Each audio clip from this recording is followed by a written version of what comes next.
Hello everyone, welcome back to my channel Recipes by Suvi.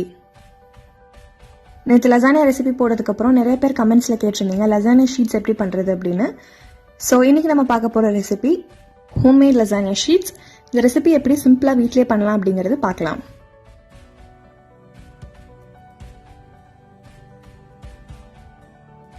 ஒரு பவுலில் 1.5 cup மைதா மாவு எடுத்துக்கலாம். இந்த ரெசிபிக்கு 1.5 கப் மைதா மாவு கரெக்டாக இருக்கும்.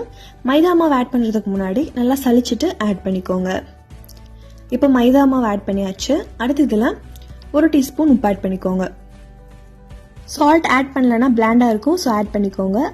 அடுத்து இதில் 2லேருந்து 3 டேபிள் ஸ்பூன் வரைக்கும் நீங்கள் ஆயில் ஆட் பண்ணிக்கோங்க. ஆயில் எதுக்கு அப்படின்னா டோ வந்து நல்லா சாஃப்டாக இருக்கும், ஷீட்ஸும் நல்லா சாஃப்டாக கிடைக்கிறதுக்காக. ஃபஸ்ட்டு மைதா மாவை ஆயில் கூட நல்லா மிக்ஸ் பண்ணி விட்டுக்கோங்க. நல்லா கம்ப்ளீட்டாக மிக்ஸ் பண்ணதுக்கப்புறம் நம்ம வாட்டர் ஆட் பண்ணி அப்புறம் நம்ம மிக்ஸ் பண்ணிக்கலாம். ஸோ இப்போ நல்லா மிக்ஸ் பண்ணி விட்டாச்சு. அடுத்து இதில் கொஞ்சம் கொஞ்சமாக வாட்டர் ஆட் பண்ணிவிட்டு மிக்ஸ் பண்ணிக்கலாம். நான் எனக்கு அப்ராக்சிமேட்டாக ஒரு 1/2 கப் வாட்டர் எடுத்திருக்கேன். கொஞ்சம் கொஞ்சமாக ஆட் பண்ணி மிக்ஸ் பண்ணிக்கோங்க. வாட்டர் ஆட் பண்ணிங்கன்னா லிக்விட் ஆகிடும் டோ. அதனால் இப்போ நம்ம இதை நல்லா சாஃப்ட் டோவை ஃபார்ம் பண்ணிக்கோங்க. டோ வந்து ஹார்டாக இருந்துச்சுன்னா உங்களுக்கு ஷீட்ஸ் வந்து அந்தளவுக்கு உங்களுக்கு வந்து ஃப்ளெக்சிபிலிட்டி கிடைக்காது, ஷேப்பும் ப்ராப்பராக கிடைக்காது. ஸோ நல்லா சாஃப்டாக நீட் பண்ணிக்கோங்க. இப்போ டோ வந்து நல்லா சாஃப்டாக பர்ஃபெக்டாக நீட் பண்ணியாச்சு. இது அப்படியே கொஞ்சம் லைட்டாக இன் பண்ணி விடுங்க. இப்படி உள்ளே இன் பண்ணுறப்போ உங்களுக்கு நல்லா ஃப்ளஃபியாக கிடைக்கும். ஸோ இந்த டோவை இப்போ ஒரு 1/2 ஹவர்லேருந்து 1 ஹவர் வரைக்கும் நீங்கள் அப்படியே எடுத்து வச்சுருங்க. இப்போ ஒரு 45 மினிட்ஸ் ஆயிடுச்சு. டோ நல்லா சாஃப்டாக இருக்குது. அடுத்து நம்ம ஷீட்ஸ் பண்ண ஸ்டார்ட் பண்ணிக்கலாம். ஃபர்ஸ்ட் அதுக்கு ஒரு நைஃப் இல்லைன்னா கட்டர் வச்சு டோவை 4ஆக டிவைட் பண்ணிக்கோங்க. 4ஆக டிவைட் பண்ணதுக்கப்புறம் ஒரு பீஸையும் நம்ம பால்ஸ் மாதிரி ரெடி பண்ணிக்கலாம். இப்போ 4 போர்ஷனாக டிவைட் பண்ணியாச்சு. இந்த மாதிரி டிவைட் பண்ணுறப்போ உங்களுக்கு ஈக்குவல் ப்ரொபோர்ஷன் கிடைக்கும். அதுக்காக தான் இதில் ஒரு பார்ட் மட்டும் எடுத்து பால் மாதிரி ரவுண்ட் பண்ணி எடுத்து வச்சுக்கோங்க. அடுத்து இதை கொஞ்சம் மைதா மாவு இது மேலே டஸ்ட் பண்ணிவிட்டு நீங்கள் இதை நீட் பண்ண ஆரம்பிக்கலாம். ஃபஸ்ட்டு நம்ம கையிலே ப்ரெஸ் பண்ணிக்கலாம். சும்மா ஒரு 10 ப்ரெஸ் மட்டும் நீங்கள் கையில் பண்ணிக்கோங்க. அதுக்கப்புறம் நம்ம ரோலிங் பின் வச்சு இதை நம்ம ஷீட்ஸ் பண்ணிக்கலாம். இந்த ஷீட்ஸ் வந்து ரொம்ப தின்னாகவும் இருக்கக்கூடாது, ரொம்ப திக்காகவும் இருக்கக்கூடாது, ஒரு மீடியம் சைஸ்டாக இருக்கணும். இது அப்பப்போ மைதா மாவு போட்டு போட்டு நீங்கள் இது ஷீட் பண்ணிக்கோங்க. ஷீட்ஸ் வந்து நல்லா சாஃப்டாக இருக்கணும், அப்போ தான் வந்து உங்களுக்கு நல்லா இருக்கும் சாப்பிட்றப்போ.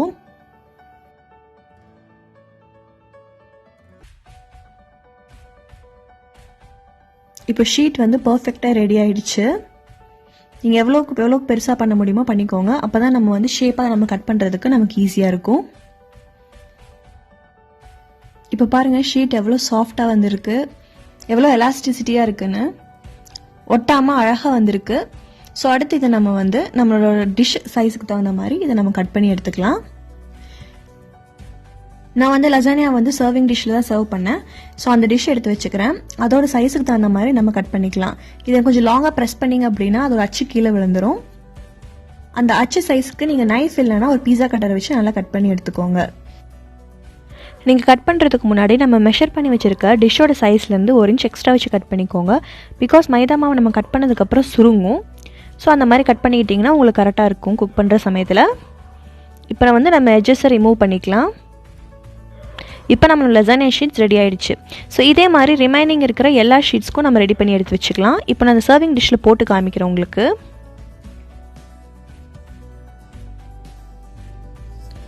இப்போ பாருங்கள் லசானியா ஷீட்ஸ் நான் சர்விங் டிஷ்ஷில் வைக்கிறேன். பர்ஃபெக்டாக செட் ஆகிடுச்சு. ஸோ இதே மாதிரி நான் ரிமைனிங் ஷீட்ஸும் கட் பண்ணி எடுத்து வச்சுக்கிறேன். நீங்கள் ஒரு ஷீட் கட் பண்ணாலே போதும், அதை வச்சு நம்ம ரிமைனிங் ஷீட்ஸ் எல்லாமே கட் பண்ணிடலாம். இப்போ எல்லா ஷீட்ஸும் எடுத்து வச்சுட்டேன். இது ஒன்றுக்கு ஒட்டாமல் இருக்கிறதுக்காக நான் கொஞ்சம் இது மேலே மைதா மாவு ஒரு டீஸ்பூன் இல்லைனா 2 டீஸ்பூன் மேலே லைட்டாக டஸ்ட் பண்ணிவிட்டு அப்படியே மேலே அப்ளை பண்ணிட்டீங்க அப்படின்னா ஷீட்ஸ் வந்து ஒன்றுக்கு ஒட்டாமல் அழகாக இருக்கும். இப்போ நான் மைதா மாவை மேலே அப்ளை பண்ணிக்கிறேன். நீங்களும் இதே மாதிரி அப்ளை பண்ணி எடுத்து வச்சுக்கோங்க. இப்போ லசானியா ஷீட்ஸ் கம்ப்ளீட்டாக ரெடி ஆகிடுச்சு. அடுத்து நம்ம இதை பாயில் பண்ணிக்கலாம். லசானியா ஷீட்ஸை பாயில் பண்ணுறதுக்கு ஒரு பேனில் 2லேருந்து 3 கப்பு வரைக்கும் தண்ணி ஆட் பண்ணிக்கோங்க. தண்ணி நல்லா சூடானதுக்கப்புறம் இதில் நம்ம கட் பண்ணி எடுத்து வச்சுருக்க லசானியா ஷீட்ஸை ஒன்று ட்ராப் பண்ணிக்கலாம். இந்த லசானியா ஷீட்ஸை நீங்கள் 5 to 7 minutes பாயில் பண்ணிங்கன்னா போதும். அதுவே வந்து போதுமான அளவு வெந்திருக்கும். அது போக நம்ம அவனில் வச்சு பேக் பண்ணுறப்பே கொஞ்சம் குக் ஆகும். ஸோ 5 to 7 minutes நீங்கள் குக் பண்ணிவிட்டு இதை ஆஃப் பண்ணிக்கலாம். இப்போ நான் ஷீட்ஸ் எல்லாத்தையும் ஆட் பண்ணிட்டேன். இது பாயில் ஆகட்டும். இப்போ 7 minutes ஆகிடுச்சு. லசானியா ஷீட்ஸ் கம்ப்ளீட்டாக குக் ஆகிருக்கு. இது இப்போ நான் ரிமூவ் பண்ணிக்கிறேன். அடுத்து நம்ம லசானியாஸ் ரெடி பண்ணிக்கலாம். லசானியா ரெசிபியோட லிங்கை கீழே டிஸ்கிரிப்ஷனில் கொடுத்துருக்கேன், செக் பண்ணி பாருங்கள். அடுத்து ஒரு ஃபென்டாஸ்டிக்கான ரெசிபியோடு உங்களை மீட் பண்ணுறேன். Until then, it's bye from Ishweta. See you guys in my next video.